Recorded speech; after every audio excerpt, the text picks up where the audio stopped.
Wenn ihr plant, innerhalb von Korea von Seoul nach Busan zu reisen, dann seid ihr in diesem Video genau richtig, denn hier werden wir euch alle Möglichkeiten auflisten, die ihr habt.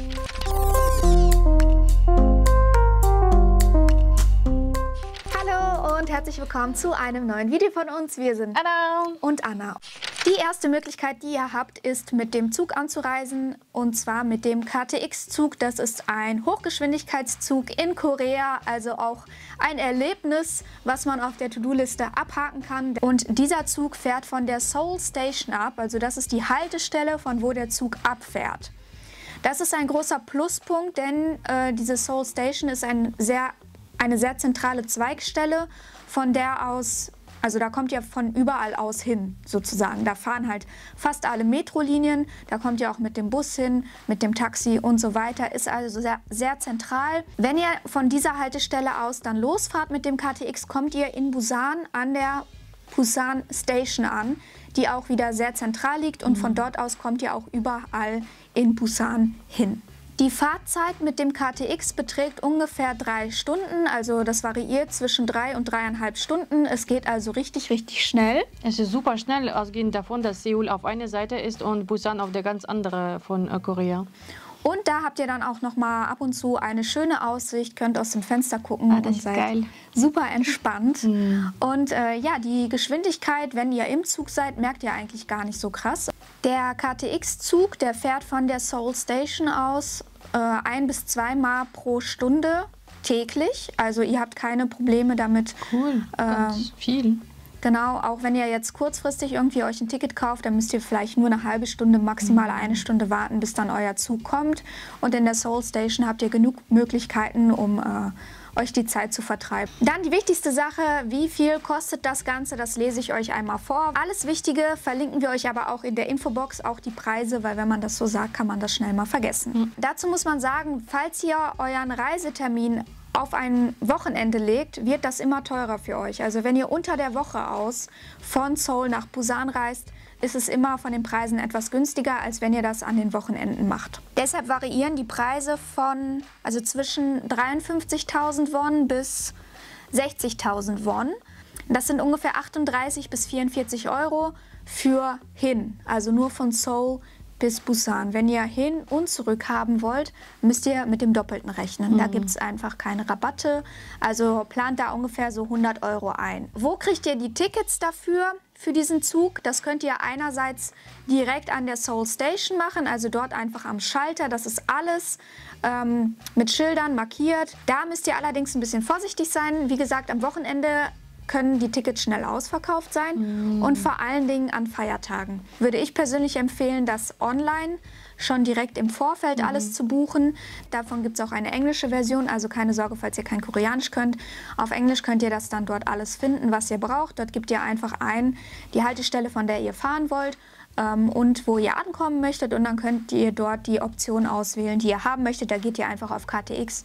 Und dann könnt ihr das dort auch direkt online bezahlen. Ihr kriegt dann euer Ticket in digitaler Form. Das könnt ihr aber auch ausdrucken, und das würde ich auch definitiv empfehlen. Was sind die Vor- und Nachteile von dem KTX-Zug? Also auf jeden Fall ist es eine sehr komfortable Art und Weise zu reisen. Ihr habt dort genügend Platz für euren Koffer und so weiter, also für euer ganzes Gepäck. Da gibt es super Möglichkeiten, das dort unterzubringen. Und natürlich die Fahrzeit, weil man fährt halt nur 3 Stunden. Es ist super schnell. Es ist super, zack, und ihr seid da.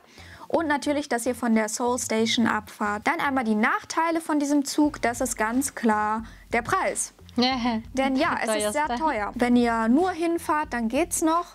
Aber für hin und zurück geht das ziemlich ins Geld, bis zu 100 Euro.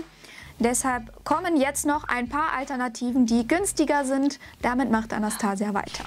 Und unsere anderen Möglichkeiten sind entweder der ITX-Zug, der eigentlich 4,5 Stunden ab Seoul Station fährt. Das ist schon ein bisschen länger, ne? Aber günstiger. Sonst gibt es noch der SRT-Zug. Mit dem SRT zu fahren, und das dauert nur 2,5 Stunden. Aber vielleicht der Nachteil hier ist, dass es fährt ab Suso Station. Die ist ein bisschen außerhalb, da kommt man nicht so einfach hin. Aber das geht schneller. Vielleicht das wäre die andere Möglichkeit. Und sonst habt ihr noch der Mugunghwa-Zug. der 5,5 Stunden fährt und die Abfahrt ist Yongsan Station. Natürlich, je länger die Fahrzeit, desto günstiger wird es kosten. Für Mugonghwa wird ihr nur 20 Euro zahlen. Das ist ja super lang, aber 20 Euro sind schon super billig. Ne? Der ITX wird dann so um die 30 Euro kosten, schon ein bisschen teurer. Und die komfortabelste, aber auch die teuerste Version wird der SRT-Zug, der so ungefähr die 38 Euro kosten wird. Also hängt davon ab, wie viel Geld ihr mitgenommen habt. Und die Pros sind, dass das schon viel billiger ist als der KTX-Zug. Es ist auch komfortabel und es ist super sauber, aber ehrlich gesagt, was ist nicht sauber in Korea? Ja. Die Nachteile sind, dass es natürlich länger ist, mit diesen Möglichkeiten zu fahren, als mit dem KTX. Ja, und irgendwelche Stationen sind ja auch außerhalb der Cities. Deswegen wird es vielleicht nicht so komfortabel sein, von einer Station zu der anderen fahren und so weiter. Da müsst ihr vielleicht auch mehr zahlen. Also es ist halt dann abhängig wirklich davon, wo eure Unterkunft ist. Ne? Wenn ihr direkt neben Seoul Station seid, spart ihr wahrscheinlich sogar, wenn ihr den KTX-Zug nehmt, weil ihr dann nicht die Kosten habt, erstmal bis zu diesen anderen Stationen zu fahren, mit anderen Verkehrsmitteln und dann von dort aus dann bis Busan. Deshalb ist es wirklich immer abhängig, in welcher Region... Wie ihr das plant überhaupt. Genau, und wo eure Unterkunft halt ist. Ja, wenn euer Gepäck zu groß ist und so weiter, dann habt ihr nicht so gute Möglichkeiten, das Gepäck irgendwo hin zu stellen, weil in diese Züge sind keine richtigen Plätze dafür gedacht. Falls ihr mehr Tipps haben wollt rund um eure Korea-Reise, bitte abonniert unseren Kanal. Das ist absolut kostenlos für euch. Und aktiviert auch direkt die Glocke, denn dann kriegt ihr immer eine kleine Benachrichtigung. Das nächste Video wird sein über 5 Orte, die ihr in Busan besuchen müsst. Weiter geht's mit der nächsten Möglichkeit, die ihr habt. Und zwar ist das mit einem Bus anzureisen. Also fast alle Busse, die nach Busan fahren, fahren von einer Haltestelle ab, die ich euch jetzt vorlesen muss, wie immer. Die heißt Seoul Gyeongbu Bus Station. Dann kommt ihr aber in Busan, was sehr geil ist, an der Busan Station an. Also dort gibt es nicht einen extra Busbahnhof, sondern das kommt auch dort an, wo die Züge ankommen. Und das ist, wie wir schon erwähnt haben, sehr zentral. Mit dem Bus braucht ihr ungefähr 4 Stunden, um von Seoul nach Busan zu kommen. Ist jetzt nicht super lange, aber das ist auch immer abhängig von dem Verkehr. In Korea ist es zwar so, dass Busse haben auf der Autobahn eine Extralinie. Oh, geil. Das heißt, die stehen nicht im Stau oder so. Oh, cool, wow. Aber trotzdem, manchmal, ne, wenn dann irgendwo ein Unfall ist oder so, das muss man halt immer mit einplanen. Das kann auch mal länger dauern. Und dann habt ihr auch da wieder 2 Möglichkeiten. Es gibt halt Busse, die tagsüber fahren und es gibt spezielle Nachtbusse. Nachtbusse eignen sich immer gut für Leute, die halt keine Zeit verlieren wollen. Tagsüber sieht man auch ein bisschen mehr von der Landschaft. Es fährt zu jeder Uhrzeit mehrere Busse, deshalb da habt ihr überhaupt gar keine Probleme. Da könnt ihr auch kurzfristig sehr gut noch Tickets bekommen. Die Busse, die tagsüber fahren, sind ein bisschen günstiger. Die kosten zwischen 16 und 22 Euro für hin, also One Way. Und die Nachtbusse sind um 1-2 Euro teurer, also das ist dann so zwischen 18 und 30 Euro. Es gibt auch spezielle VIP-Busse, also so Luxury-Busse, die dann einfach ein bisschen komfortabler sind. Die kosten dann noch mal ein bisschen mehr. Wem das aber wichtig ist, kann das natürlich auch machen. Da habt ihr dann sogar so einen kleinen Vorhang, wo ihr dann alles zumachen könnt. Könnt euch hinlegen. Ich wollte schon mal sagen, wofür ein VIP, wenn du schon gut fährst, aber wenn du dich noch verstecken kannst, umso besser. Du kannst den Sitz komplett nach hinten legen und du sitzt halt wirklich in so einem Sessel. Das ist nicht einfach nur so ein Sitz. Das ist wirklich super bequem. Wo könnt ihr eure Tickets kaufen? Das könnt ihr natürlich auch wieder vor Ort machen. Also an dieser Bushaltestelle, von wo aus die Busse fahren, könnt ihr ganz spontan, also wirklich einfach hingehen, sagen, ich nehme den nächsten Bus nach Busan. Und ihr werdet immer damit eine Möglichkeit haben. Guckt am besten vorher, um welche Uhrzeiten die Busse abfahren, um einfach so ein bisschen besser planen zu können. Und seid bitte immer pünktlich, weil die Busse fahren auch immer sehr pünktlich ab. Ansonsten könnt ihr auch Tickets wieder online im Vorfeld kaufen. Das geht über die Korean Bus Website. Genau dasselbe. Da gibt es auch eine englische Version von. Dasselbe Prinzip wie bei den Zügen. Ihr kriegt das Ticket wieder digital, solltet das aber bitte auch wieder ausdrucken. Dann kommen wir zu den Vor- und Nachteilen von einer Busreise von Seoul nach Busan. Die Vorteile sind auf jeden Fall der Preis, weil es natürlich günstiger ist, als mit dem Zug zu fahren. Und bei solchen Fernreisebussen, das kennt ihr vielleicht, gibt es ja immer so einen extra Kofferraum unten im Bus, wo dann das ganze Gepäck reinkommt. Das heißt, ihr habt da nicht zu kämpfen, euer Gepäck irgendwie oben auf die Ablage zu legen. Und natürlich ein weiterer Vorteil, dass ihr sehr kurzfristig dort noch Tickets bekommt und dass die eigentlich nie ausgebucht sind, diese Busse, weil die wirklich... Ja, so viele sind, ne?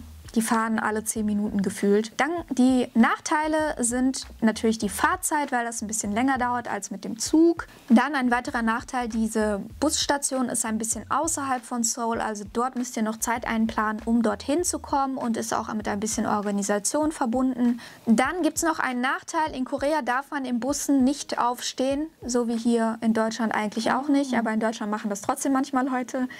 Die ganze Zeit über, wo der Bus fährt, müsst ihr an eurem Platz sitzen bleiben. Das heißt, ihr habt dort nicht die Möglichkeit, wie im Zug mal kurz aufzustehen, euch zu stretchen. Aber in Korea wird der Fahrer euch auf jeden Fall direkt durchs Mikrofon ansprechen.